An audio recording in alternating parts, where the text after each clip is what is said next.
Hi guys, can you see me? I had a little bit of technical trouble trying to get logged in. So drop me a little comment and let me know that you can see me.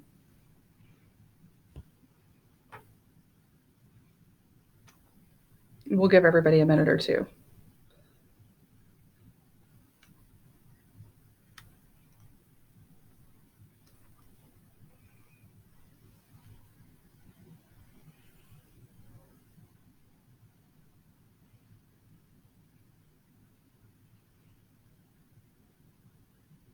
Can you guys hear me?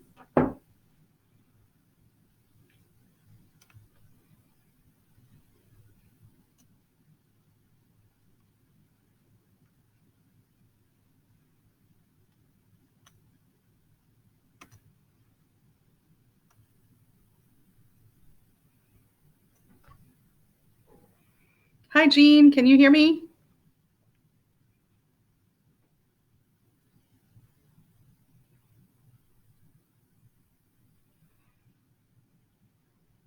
All right, guys, drop some comments. We're going to talk about sleep today. This is a really important topic right now, and I've only got about 30 minutes, so I'm going to try to keep it pretty brief. But drop a little comment so I know that you're here. And then if you have any questions, feel free to leave those in the comments too, and I'll try to answer them as we go along. But we'll go ahead and get started. So, there's a couple of things going on in the world today, and all of us, I think, are kind of feeling the stress. Of the world events at the moment. And I had talked to a couple of friends, and we were sort of talking about, we're a little stressed out, having a hard time sleeping. So I don't know about you guys, but I feel like this is kind of an important topic for the moment. So we'll talk a little bit about why we need sleep, why sleep is so important, what defines good sleep and bad sleep. We'll also talk about ways that, if you've identified that you have a sleep issue, maybe some easy sort of little resets that we can do to kind of tweak your sleep cycle a little bit and help you sleep a little better, so that you're, a little more alert and you're preserving your health during these really stressful times right now. So I'm working on my screen a little bit here, trying to share it. But all right, and I'll check the comments every couple of minutes as we go. So we'll start off talking about why sleep is so important. So sleep, our brains are pretty unique, and they regulate a lot of different functions within our body, and then obviously they control our mood. They also can, to some extent, can control how healthy we are in terms of immunity. So sleep actually promotes cytokine production and release. And we've heard the word cytokine thrown around a lot lately. But those are part of our immune system. And without those, we don't have a very good immune response.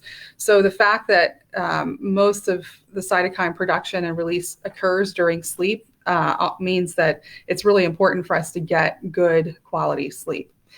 The other thing that sleep does for us is it helps our mood. And so all of us know that when we're really tired, or we haven't, maybe you didn't sleep last night, you were up with a toddler, or maybe even an older kid, or who knows, maybe you were just up watching something fun on television.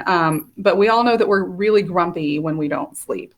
It also affects our ability to stay sharp mentally, and it can actually affect our mental health. So it can, bad sleep can worsen things like anxiety and depression, and just overall fatigue and malaise. So we kind of talked a little bit about what happens when we have poor sleep, but we have a reduction in immunity, obviously. We also have a higher incidence of depression, anxiety, and fatigue in patients who report, issues with sleep. We have increased stress hormones, and this is really a vicious cycle when we have that extra cortisol, which I'm sure we've all heard that word a lot lately too. But when you have that extra cortisol kind of floating around in your system, it does a couple of things, and it perpetuates that cycle of poor sleep, and then a even further increase in the stress hormone release. It can cause decreased libido. It can cause increased appetite and weight gain, and that's part of that stress hormone response.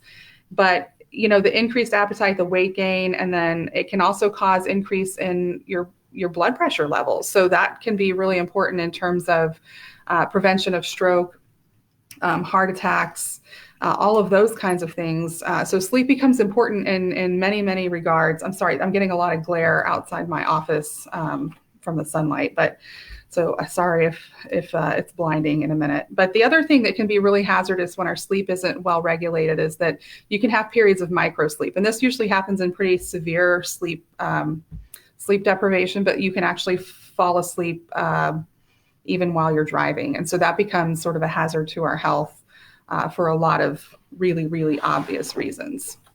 I'm going to try to turn things this way a little bit more because of the sun. Okay, so what makes sleep good and bad? So there's a couple of things that sort of quantify sorry, I'm having a hard time with words today. There's a couple of things that define how well we're sleeping. And so the two big ones, right, are how much are you sleeping? So if you're not sleeping enough or if you're sleeping too much, then we're going to have another issue. We're going to have an issue with sleep. And then the quality of your sleep. So are you staying asleep? How long does it take you to fall asleep? And some of that relates a little bit to quantity, but there are things that happen after we've fallen asleep that can determine whether or not the sleep is good. And so are you waking up multiple times a night? And if you do wake up, are you able to go back to sleep quickly? Or are you awake for quite a while? So how do you know when your sleep is bad? I think all of us can feel it. We're a little jumpy. We're extra moody. Maybe you get really hungry. Maybe your day is just terrible, if you didn't sleep well the night before. So let me know what some of the effects that you guys see when you're not sleeping well. What effects do you notice first, or what effects do you notice sort of most often when your sleep is off?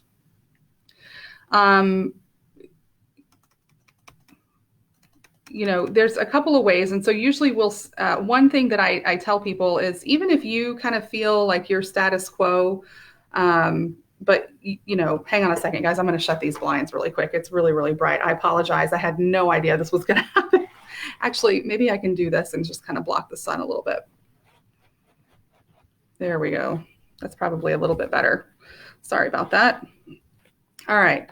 So if your partner tells you that you're not sleeping, there's a pretty good chance that you're not sleeping. So if you're the person that you share a bedroom with tells you that your sleep is horrible and you're keeping them awake all night, chances are they're not lying. They're actually telling the truth.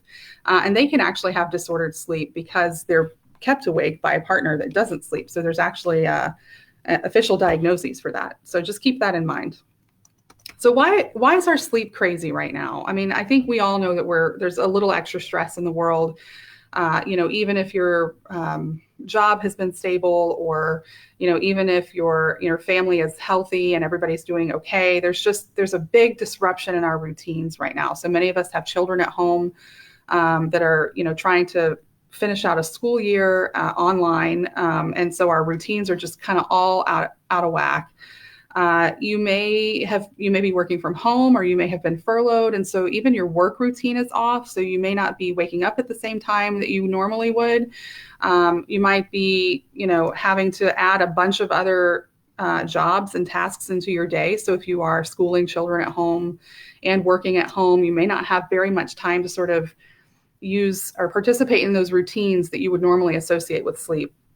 One of the other big things right now that doesn't get much attention, but there's actually a type of fatigue that's related to, some of the stress, or the unusual nature of the stress that we may be experiencing right now. And I think Mayo Clinic actually wrote a paper on this, but it's called stress-related fatigue. And so it's almost like a mental fatigue, but it can also affect the way that you feel, and it can affect the way that you sleep. And so that's, finding ways, we'll talk about this in a little bit, but finding ways to sort of work on your stress level is really, really important. The other thing, and this one's really big, a lot of us probably are having a little more screen time than we're used to. And so that can disrupt your sleep in a couple of different ways. But the biggest way is that, all of our screens and all of our devices emit light, and light regulates sleep. So if you have, If it's light in your house until 10 o'clock at night, your brain doesn't really get the message to shut off. That's related, that's regulated by some hormones, but those hormones are triggered by whether it's light or dark, in your environment. So we'll talk about this in a little bit, but screen time is can be a big contributor to sleep issues. The other thing is alcohol and coffee. And so I saw a meme on Facebook the other day, and it's a cup of coffee running with a baton, and it's handing off the baton to a glass of wine. And so I think that, we'll all kind of get a good chuckle out of that. But I think a lot of us probably, if we're honest with ourselves, realize we're drinking maybe another cup, maybe another 2 or 3 cups of coffee a day. And then we're probably a little more relaxed in terms of how much alcohol consumption we allow ourselves to have. And so, finding ways to make sure that we're sort of limiting our alcohol within a few hours of bedtime is really, really important right now. And then the other thing is we're kind of isolated from our friends and family. And so for us, we have a lot of kids and we both work and, we're very active. And so we feel like our routines really haven't been disrupted tremendously, but the isolation from friends and family has been pretty significant. And I think people kind of have this, they have that need to connect. And so there's a little extra anxiety just because you're not connecting with people like you normally would. So knowing all of those things, how do we make sure that our sleep is preserved? And if you are having trouble sleeping, what are some simple things you can do to kind of get back on track? So, one thing I do want to point out is, and I touched on this a little bit earlier, but once you do have an issue with insomnia or a sleep disorder, those really can perpetuate themselves and they can be very difficult to treat and tease out. So one thing that when I've counseled patients in the past, one of the things that I've mentioned is if you start to see a problem with your sleep or you're starting to pick up on, maybe I'm not really sleeping very good, it's really important to fix that as soon as you can. We all have times in our life where we can't fix that. We can't fix that sleep schedule because, work is crazy or, we've got something else going on with school or, maybe you just had a baby, or maybe you just have a toddler that doesn't sleep. So there's a lot of reasons where we may, there's a lot of seasons in our life where we may not be able to sort of control some of the external things that make it not possible for us to sleep. But outside of those things, if you are noticing it, it's really important for you to go ahead and try to tackle those little triggers, before this becomes a vicious cycle and before your, sleep debt has really, really accumulated. And so one thing we know that is if you're going several days where you're getting much less sleep than normal, that really affects your ability to concentrate. It affects your short-term memory. It can be dangerous for you to drive if you're not, if you haven't had enough sleep. So it's really important when you see this to really tackle it early so that you're not stuck in this, cycle. So you need to sort of identify your triggers, and some of us know what they are. I mean, I'm a mom of several small children, and so it's obvious if my kids have been up all night, well, that's easy, right? Like it's just, I can't sleep because my kids have been up. But sometimes there are things that are a little trickier. I mean, you may sort of unknowingly be ingesting more caffeine than normal, or, you might be eating a little more chocolate, you might be drinking a little more coffee, and then, you're having an extra glass of wine, and over time, you may not really realize that those things are going on. So sometimes it's really important to take a really good inventory of, your behaviors and kind of what's going on in your life so that you can reset your sleep cycle a little bit. So we'll talk about a total sleep reset pretty soon, but that'll kind of come at the end of the talk because some people are in a really, really big rut and they need to sort of totally upend their entire routine and make some really big change. But for those of us who maybe just have a few little issues, you'll want to, the best things really that you can do are to create a routine. So if you right now have just sort of let your routine go out the window, that may be the only reason that your sleep is disrupted. So it's really important to get back into that routine. Your brain really kind of depends on a little bit of a ritual to go to sleep. So the routine, though, doesn't just have to do with what you do before you go to bed. It also has to do with what you're doing in the daytime. So again, we talked earlier a little bit about how light affects our sleep. So when you wake up, make sure you turn on the lights. You want your brain to sort of get in the habit of recognizing that when the lights come on, it's time to wake up. Go ahead and shower and get dressed. I mean, unless you're exercising first or, some people need to have that first cup of coffee. kind of in a relaxed state. And so, do all of those things, but make sure that there's a routine associated with waking up. So get up, turn the lights on, have your coffee or exercise. And if you're not doing those things, just go ahead and get a shower and get dressed. And then make sure your meal times are consistent. So your brain really likes some sort of routine. So make sure that it knows that it's going to sort of eat at certain times, and you're not going to kind of go into a calorie deficit at any particular time. But it really helps regulate those hormones when you're eating consistently and you're waking up at the same time, and you're turning on the lights, and your brain just knows it's time to get up at that time. And the other thing you can do, especially if you're working from home, we need to work, we need to relax, we need to exercise, and we need to eat. So trying to make some sort of routine around all of those things will really help you in the sleep department later in the day. So before bedtime, the routine really should include some sort of dimming of the lights in your house, because this is sort of what triggers your brain to release melatonin, is when it's dark outside, or dark inside, I should say. But reducing screen time is really important for this, or even, some of us can't. I mean, we work until we go to sleep. So finding ways to use blue light filters, or there are glasses. There's even apps I think that you can use to reduce, to help reduce the amount of bad light that your eyes are seeing, because again, that affects when your brain decides to release melatonin and when you can go to sleep. Warm baths are really great. And then keeping your room sort of reserved for adult activities and sleep. So get rid of the TV. Don't have your office in your bedroom. If you can absolutely put it anywhere else, put it somewhere else. Don't associate your sleeping space with your workspace. Some of us can't avoid that, but if you can, try to reserve your bedroom for sleep. The other thing is sort of making your sleep environment comfortable for sleep. So a lot of us, my husband he likes it to be really warm when he goes to sleep, but that's actually a pretty big disruptor of sleep. So you really want the temperature to be cooler. Does anybody know what the ideal temperature for sleeping is? It's probably a lot colder. It's probably significantly colder than you think it is. So usually we say to set the thermostat, and I can't even do it this cold, guys, and I really like a cold bedroom, but usually between like 67 and 69 degrees is kind of the ideal sleeping temperature. I feel like a popsicle when it's that cold, but that's, really, if you need to reset your sleep cycle, that's a good way to do it. Make sure your bedroom's cold, a warm shower or a bath before bedtime, and then kind of going into a cool room with clean sheets. I mean, you get the idea, like you're sort of setting the stage, right? And again, your brain really relies on the stage, and it really relies on the routine.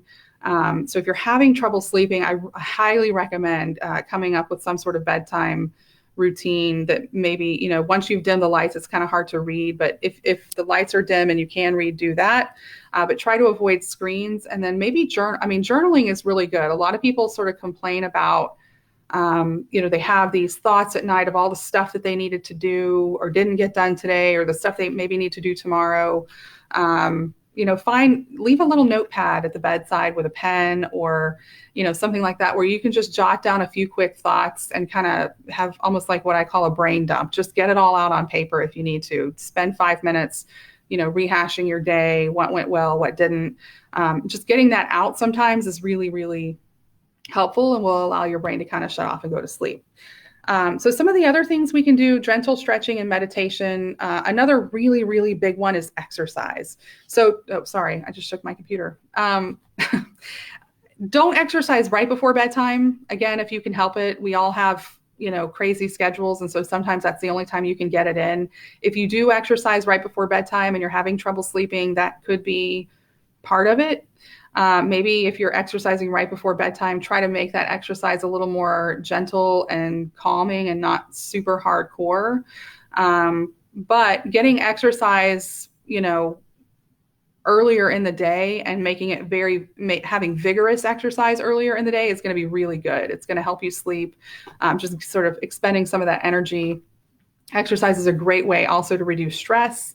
So it's kind of a twofer. You're going to get multiple benefits from exercise, the physical benefits along with kind of the mental stress relief and sleep benefits too. So exercise is huge. And then we talked about using light to our advantage. And then there's also some herbs, some herbal teas, essential oils, and things like that that you can use to help you go to sleep. I was watching another Facebook Live video on ways that we can reduce stress. And there's a couple of supplements that are excellent for both stress reduction and sleep.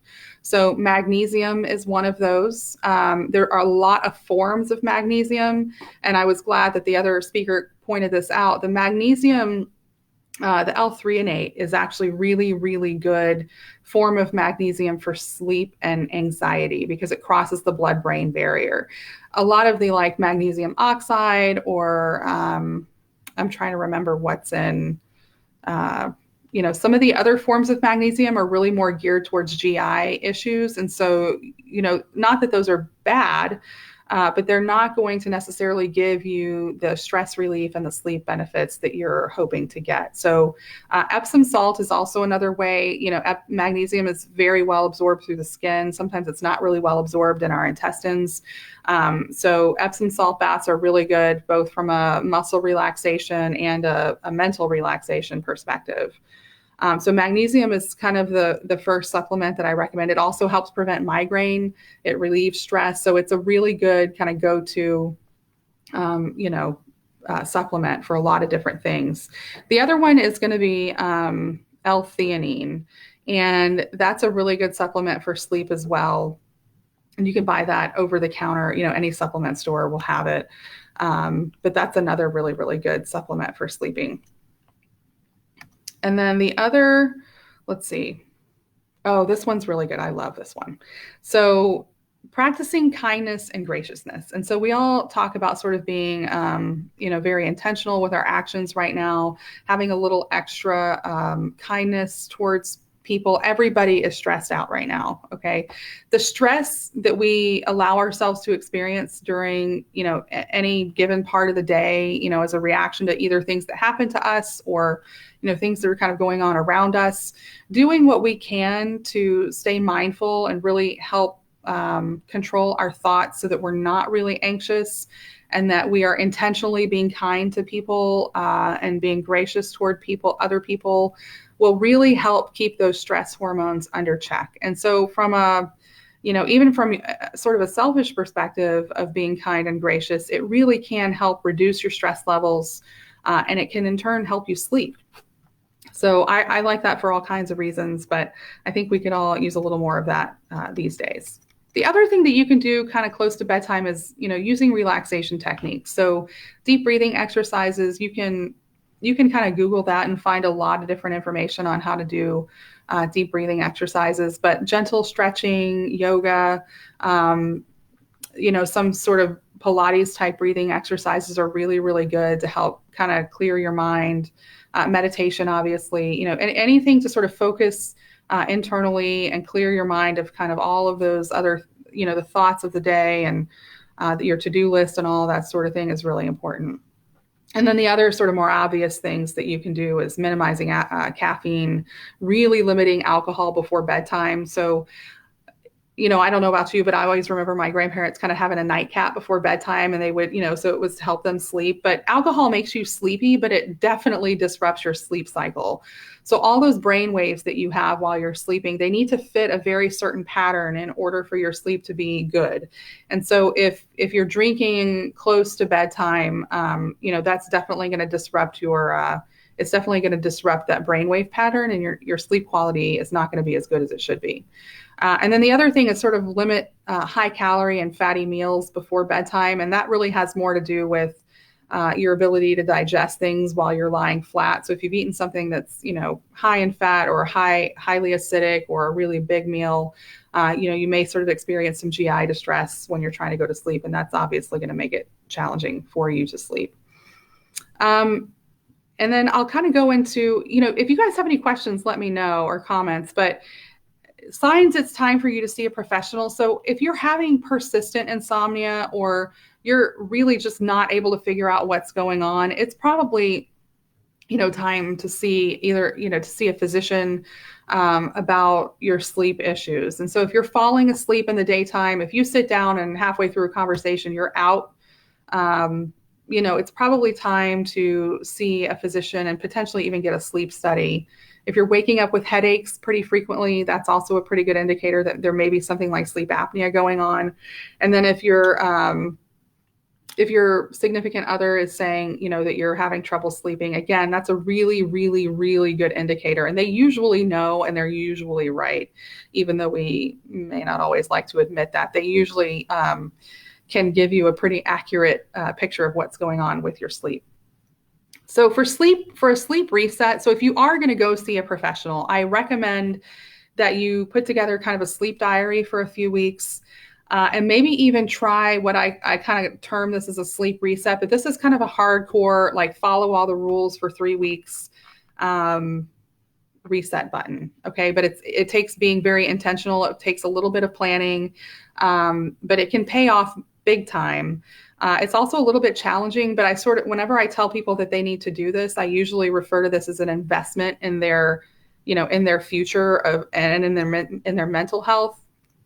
So the way that, you do this is you kind of follow all of those rules for a period of about like 3 weeks to a month. And you're going to set a consistent wake up time, a consistent bedtime. You're going to develop a bedtime routine. It doesn't have to be long. I mean, people think bedtime routine's got to be like a spa day, but really it could be, as simple as 5 to 10 minutes to kind of wash your face, take a quick shower, maybe jot down your thoughts, in a dark room and then kind of go to bed. Turning off the lights, an hour or two before it's time to go to bed is really important. I think, if you sit still in a dark room long enough, you're going to get sleepy. And then let's see. Trying to use my screen here and not cover up my camera. Making sure you're getting exercise. So that's kind of the other big one. Exercise, you've got to have some daily exercise, but just not really super close to bedtime. So make sure it's not, if you're going to bed at 9, really try not to really try to get all your exercise in before like 6 p.m. And then I would say, shower close to bedtime and then have a really cool, dark room. And here's another tip. If you have to sacrifice, if you've got to pick between sleep and exercise, pick sleep, because the sleep deprivation is, that's usually a temporary situation, and it may be temporary for a while. I mean, it may last for a couple months or a year, but always always make sure you're getting enough sleep. Don't shortchange yourself on the sleep in order to, fit in an hour of a workout. The workout will help you sleep for sure, but if you have a couple days where you have to pick between the two, pick sleep. And then work on ways to make sure you can still fit your exercise in. So really look at your schedule and your calendar. If you're not sleeping, please, at nighttime, you really need to eliminate naps in the daytime. So typically we would say a power nap is okay, like early afternoon for most people if you're sleeping well and you're just trying to sort of catch up on a little bit of sleep. But if you're sort of in this perpetual state of insomnia or perpetual state of poor sleep, then you really need to cut naps out entirely. And that you may have to do that for, like I said, about 3 weeks to a month, but you really need to train your brain to sleep at night. And then again, talking about the comfortable environment, keep a really cool room. And I mean like 67 degrees. Turn off the lights and then minimal noise. One thing that really helped us, we were renting this really small house that was, and we have 5 kids. And so this house was tiny. It had 5 bedrooms and it was, maybe 1,800 square feet. So all the bedrooms were really close together. It was all hard floors and we could not, it was just loud. So we had to buy really good white noise machines for all the bedrooms, and it made a huge difference. So we brought a newborn home, and he was able to sleep through the ruckus of the other 4 kids running around in that place because of the white noise machine. So I would say invest in one of those. They don't have to be really expensive. I think I paid probably $35 for the one that I have, and the sound is nice. It's not super tinny, like you can sleep through it. It's a really good white noise machine. And then using light and dark to your advantage. And this kind of goes back to that routine. If you're waking up in the morning, turn the lights on. And if it's getting close to bedtime, go ahead and shut the lights off And if you have to, I mean, turn off the computer, turn off your cell phone, just put it away. Yeah, you'll get bored, but guess what happens when you get bored? You tend to go to sleep. So, so do that. If you're a night shift worker, and so I have a lot of friends who work swing shifts or work night shifts, you're going to need to invest in some blackout curtains for your bedroom or for your sleep space. And when you leave work and you're coming home, try to wear sunglasses so that it appears darker. The yellow glasses are actually really good for that, for blocking out certain kinds of UV light. And then avoiding caffeine within a few hours of bedtime. I would say if you sleep at night and you're having trouble sleeping, I would cut out caffeine after 12 in the afternoon. I mean, just give it a good 8 or 9 hours with no caffeine, and that will help tremendously. So maybe have your morning, whatever coffee or tea, or whatever energy drink you're using, and then, that's it for the day. And then avoiding things that provoke anxiety before bedtime. So if you're watching the news before you go to bed, maybe switch to watching the news in the morning. I mean, you're going to miss out on a couple hours worth of current events potentially, but you're also going to avoid some of the stress that might come with, watching news close to bedtime. And then if you can't sleep, whatever, and you have to get up, if you wake up in the middle of the night and you just can't go back to sleep, whatever you do, don't turn the lights on and start working, because then your brain just thinks it's time to work. And so you might get sleepy later, but that's really going to help perpetuate that vicious cycle. So, if you can't sleep, just get up and sit, or go take another shower or something like that. Maybe do some gentle stretching again, keep it dark in the house, but do what you can to try to get back in bed and get some more Z's. So I think that's really all I have for today. And so I was going to see if you guys have any questions. We'll kind of open up the rest of the time for questions or comments.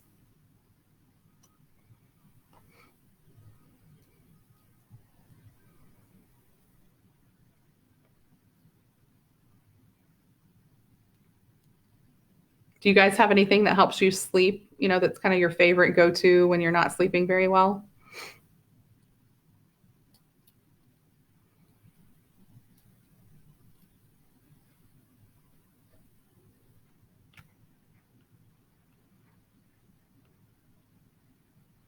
All right, guys. Well, I don't really see any questions. I'm going to go ahead and log out, but thank you so much for joining us today. And I hope you guys are well, and you're getting good sleep, and you're managing your stress, and you're all exercising and eating a super healthy diet, and that you all stay healthy during this difficult time. Thanks, guys. Have a good day.